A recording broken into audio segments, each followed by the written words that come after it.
बिस्मिल्लाहिर्रहमानिर्रहीम। आप देख रहे हैं यूट्यूब चैनल में नकी चांद। पाकिस्तान में जो गुज़िश्ता साल से एक माशी बहरान आ चुका है मोबाइल इंडस्ट्री में, इलेक्ट्रॉनिक्स इंडस्ट्री में, वो अपनी जगह तेज़ी से बढ़ रहा है और उसके बाइस बहुत सारे जो इदारे हैं वो कूच करते जा रहे हैं, क्लोज़ होते जा रहे हैं या जिज़वी तौर पे बंद होते जा रहे हैं। जिज़वी तौर का मतलब ये है कि कुछ दिन काम कर लिया, बाकी हफ्ते में 2 दिन काम करना है और 5 दिन आराम करना है छुट्टी के अलावा। तो उसके हिसाब से ही लोगों की तनख्वाहें मुतय्यन कर दी हैं, उसी के हिसाब से कुछ मुस्तकिल उसमें तादाद इस किस्म के वाक़यात की बढ़ती जा रही थी। अब इत्तला के मुताबिक जो पाकिस्तान मोबाइल मैन्युफैक्चरर एसोसिएशन के ज़राए कहते हैं, सही है या गलत, कि पाकिस्तान में जो कायम होने वाले 30 के करीब मोबाइल जो असेंबलिंग प्लांट थे वो तकरीबन बंद होने की तरफ चले गए हैं और कहा जाए ये उनकी ज़बान में कि क्लोज़ हो गए हैं, और जिसके बाइस 20,000 के करीब उनके ज़राए ये कहते हैं 20,000 के करीब लोग फारिग हो गए हैं। अप्रैल की तनख्वाह जो है उनको निस्फ़ अदा करके उन्हें कह दिया गया है कि जब मामलात बेहतर होंगे अल्लाह की मेहरबानी के बाद मौजूदा सूरत हाल के तहत, तो उन्हें वापस तलब कर लिया जाएगा। रमज़ान का मुबारक महीना शुरू होया हुआ है, अप्रैल शुरू हुआ है, आपके सामने है। इसमें बेरोज़गारी, रमज़ान का ख़र्चा जो 10 गुना बढ़ जाता है अगर किसी बड़ी फैमिली के साथ आप हैं, और 5 गुना बढ़ जाता है अगर मुख्तसर फैमिली के साथ हैं। इसके अलावा ईद सर पर है, तो रमज़ान और ईद के अखराजात गिन के ही आपको बता रहा हूँ, जिसमें कोई छोटे से छोटा आदमी भी है तो वो भी खर्च करता है, भले कर्ज़ी क्यों ना ले। तो इस वक्त अगर जो इत्तलात गर्दिश कर रही हैं बेरोज़गार होने की, वो इंतहाई ख़तरनाक हैं। उसकी बुनियादी सबब ये है कि हुकूमत मोबाइल इंडस्ट्री के ऊपर जो मामलात चल रहे थे वो चाहते हैं, जो मोबाइल इंडस्ट्री की ज़राए कहते हैं जिस तादाद में एलसी, उस तादाद में ना वो खोल रहे हैं ना उस पर अमल दरामद कर रहे हैं। जबकि ये डन हुआ था, जो मामलात तय हुए थे कि 90 दिन के हिसाब से लिए जाएं, बहुत सौ ने 365 दिन के हिसाब से भी मामलात तय कर लिए थे, लेकिन नहीं। एक ज़रा ये भी कहते हैं कि मोबाइल एसोसिएशन जो तस्वीर का रुख दिखा रही है उसमें थोड़ा सा सच्चाई के साथ साथ थोड़ा सा जो मुल्की हालात हैं उसकी झलक भी नज़र आ रही है कि हमारी सोच ये होती है कि हमें क्या हासिल हो रहा है तो हम आगे की तरफ बढ़ें।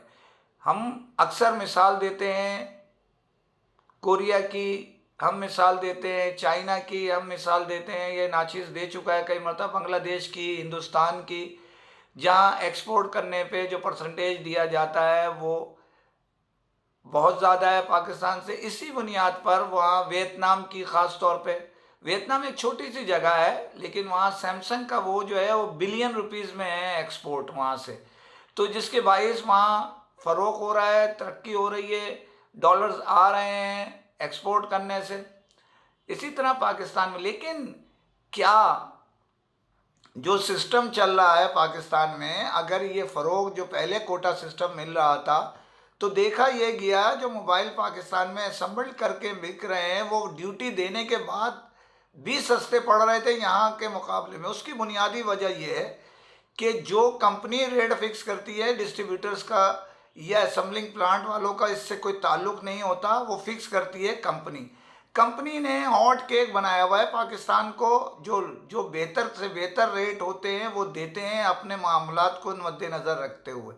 लेकिन अगर यही चीज़ हम हिंदुस्तान में देखें तो मामलात बिल्कुल बरक्स हैं। यानी अगर हिंदुस्तान देखें और दीगर ममालिक को हम ज़रा देखें तो बहुत सारे मामलात उसके बरक्स नज़र आएंगे आपको। कीमतों के मामले में उन्होंने हिंदुस्तान में ख़ास तौर पे जो $100 से कम मोबाइल फ़ोन हैं उनको उन्होंने इंपोर्ट और एक्सपोर्ट के मामलात में बेइंतहा सख्ती कर दी है। वो कहते हैं वहाँ के प्राइस और पाकिस्तान के प्राइस, मुख्तलिफ़ ब्रांड्स को जब आप चेक करेंगे दुनिया की मारूफ, तो वहाँ एप्पल समेत دیگر کئی جیسے سیمسنگ ہے، ایپل ہے، یا دیگر کوئی بھی برانڈ آپ دیکھیں تو اس کے قیمتوں میں اور پاکستان کی قیمتوں میں نمایاں فرق آئے گا۔ وہاں سے بلین روپیز کے جو ہے وہ ایکسپورٹ ہو رہی ہے ہندوستان سے، اور پاکستان ابھی اس انتظار میں بیٹھا ہے، جو ہمارے جو بڑی برانڈز تھیں پاکستان میں، انہوں نے اسمبلنگ پلانٹ اسی وجہ سے لگایا تھا کہ کچھ بہتری آئے، لیکن ایکسپورٹ کے اندر جو سختیاں پاکستانی گورنمنٹ کی طرف سے جو ان کے ریبٹ جو ہے جو اس پہ دیا جاتا ہے وہ انتہائی مقابلتاً دیگر ممالک کے کم ہے۔ تو ہماری گزارش ہے، موبائل فون مینوفیکچررز ایسوسی ایشن والوں نے جو درخواست دی ہے اس پہ غور کیا جائے، کیونکہ اگر یہ نہیں ہوگا تو جو امپورٹ کریں گے کمپلیٹ موبائل فون، اس پہ جیسے ہی شارٹ ہوگا تو ہزارہ روپے کا اضافہ کر دیں گے۔ مال کے اوپر ہے، مال کی طلب جب زیادہ ہوگی تو پرائز بھی آٹومیٹک زیادہ ہو جائے گی اس کی۔ تو درخواست یہی ہے، یہاں پر کوئی تو مسیحا بنے، ہماری تو خواہش یہ ہے کہ کوئی مسیحا بنے پاکستانی موبائل صارفین، ڈیلرز اور ڈسٹریبیوٹرز کا، کہ ان کے زخموں پہ مرہم رکھ سکے، کیونکہ وجہ یہ ہے کہ یہ تباہی کی طرف چل پڑے ہیں۔ ہزاروں لوگ ڈسٹریبیوٹرز کمپنیوں کے پاس ملازم ہیں، کمپنی تو اپنے ہاتھ بچا رہی ہے، لوگوں کو فارغ کر رہی ہے، جو اطلاعات گردش کر رہی ہیں صحیح ہے یا غلط ہے یہ ہمارا میٹر نہیں ہے، وہ تصدیق خود کر سکتے ہیں۔